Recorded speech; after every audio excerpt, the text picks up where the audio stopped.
मेरे प्यारे मेरे सारी दुनिया के पंजाबी नाल प्यार करने वाले बेलियो मेरे लो सब नूं सलाम। मेरा एक तलक वाला जानने वाला नहीं मेरा बड़ा लगदा जे प्रिंसीपल मार फैसल जप्पा साहब तो उन्हें PhD की है तो एडवांस से वो पंजाबी का माहिया माहिया तो उन्हें PhD की है तो जो PhD करता सी ना उदों मैनू आंदा सी लिखा दे मैनू माहिए लिख दे तो मैं वो वास्ते माहिए लिखे ने शौक दे सुनाउण लगा। खादे ते खाइए ना माहिए ने तो ये मैं ना अखान की भी वरतों मैं अखान की भी वरतों इस्तेमाल की। खादे ते खाइए ना तो कोल किसे दे भी बिन सद्दियां जाइए ना। खादे ते खाइए ना तो कोल किसे दे भी बिन सद्दियां जाइए ना।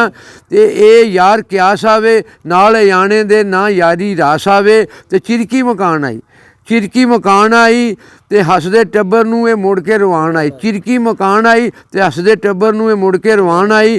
तो दे दोष न यारां ते दे दोष न यारां ते डिग्गी खोते तो गुस्सा घम्यारां ते गल मन लै मेरी है गल मन लै मेरी है ते लैना हिकमत ते देन दलेरी है। गल मन लै मेरी है लैना हिकमत ते देन दलेरी है।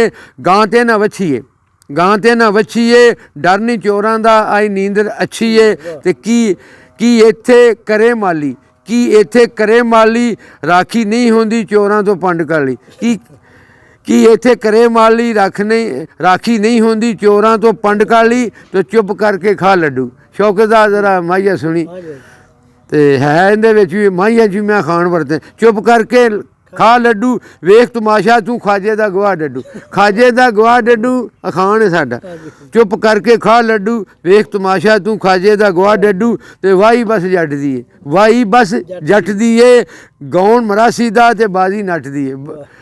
वाही बस जट दी है गौन मरासी दा ते बाजी नट दी है। तो कुछ हरफ लाए ने कुछ हरफ लाए ने अनवर माहिए मैं आप बनाए ने। लोक शायरी है ना ये होंगे ना लोकां सारे दे शेर ते लोक शायरी दे रंग च लिखे न माहिए। कुछ हरफ लाए ने कुछ हरफ लाए ने अनवर माहिए मैं आप बनाए ने। ते खादे ते खाइए ना ते कोल किसे दे भी बिन सद्दियां जाइए ना।